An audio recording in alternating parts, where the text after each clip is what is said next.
Hey, what's up, everybody? My name is Anthony Alves. It's July 28th, 2025. Hope everybody had a great Monday. Coming out the weekend. Hope, you know, sliding into the Monday means one thing, getting closer to the preseason opener, the Hall of Fame game this week. Chargers going against the Detroit Lions in Canton, Ohio. So, football's back, but so is training camp. And training camp means one thing, um, more training camp practices for the Las Vegas Raiders. Um, Today's the first day in pads in Henderson, Nevada, at the team facility. Um, some of the things I've taken, I'm not, first of all, I'm not there. I'm just watching from afar, seeing Tashana Reed, Healthy Athletic, Vinny Bonsignor with his dating update as well.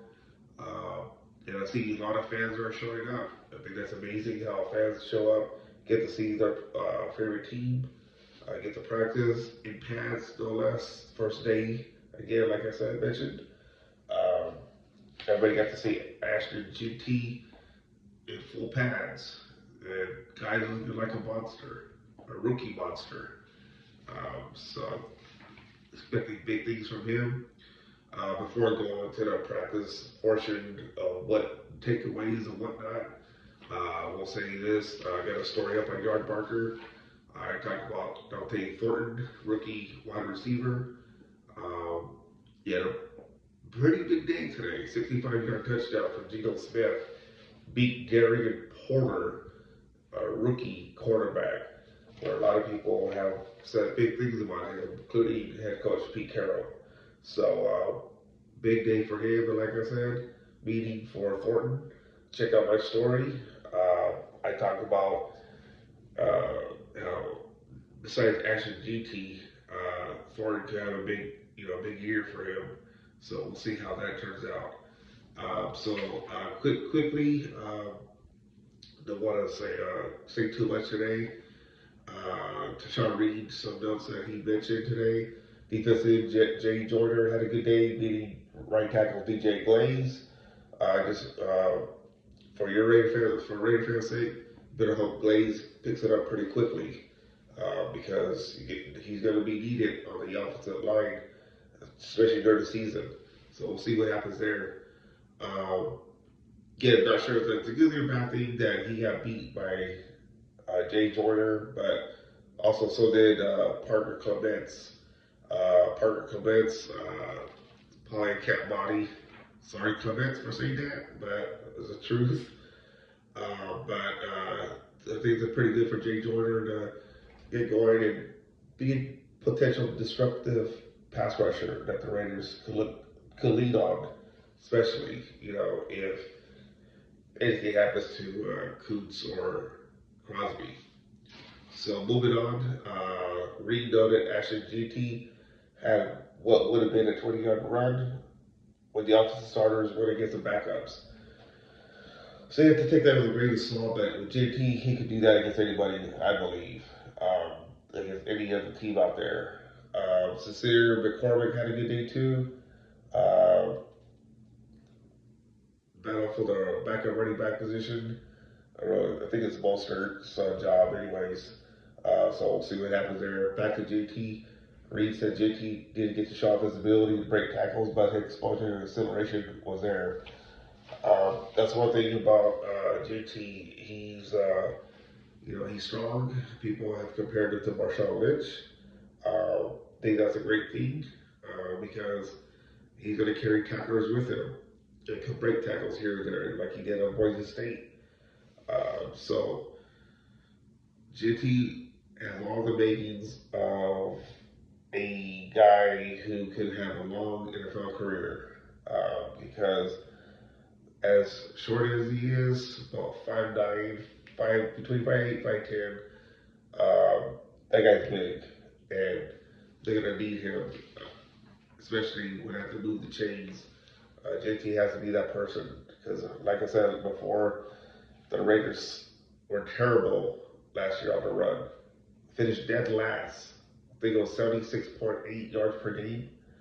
That's ridiculous. This year has to be a lot better. And I feel that's what's going to happen. That's why they picked him early on in the first round of the NFL draft. So we'll see, especially during the first preseason game against the Seahawks. How much time will JT play? Who knows? We'll see what happens. In the red zone, starters went against the other.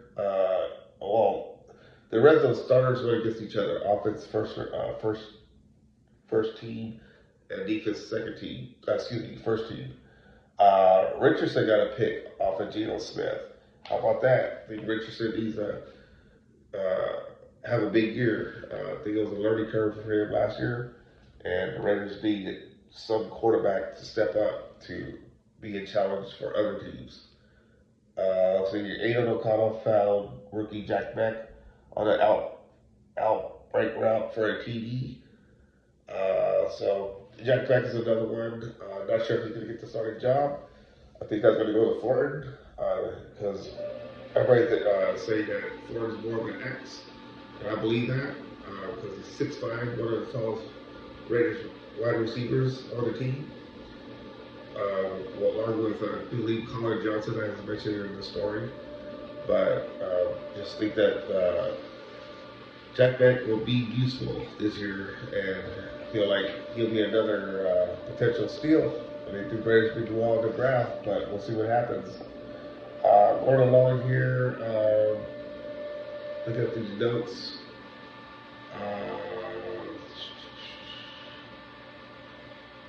Steve Bowers had a big day. Let's see who else here. Looking at the notes. Excuse me for a minute. Trey Tucker is showing up as well.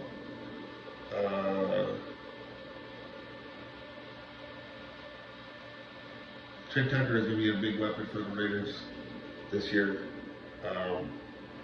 He's out to prove everybody that he belongs in the league. Got a taste of that last year, and I think that's what's going to happen this year. So, this year, Jamal Adams had a decent day. Guess he slipped on one play, but he's okay. So no worries there. Crosby sacked Gino. That's Crosby for you. So all in all, I mean, first day of pads, Raiders did all right. See what happens tomorrow. I'm just gonna keep this short, because there's not very much to lead on from the practice today. So, anyways, hit the like, subscribe button. My name is Anthony Galaviz, and thank you for watching.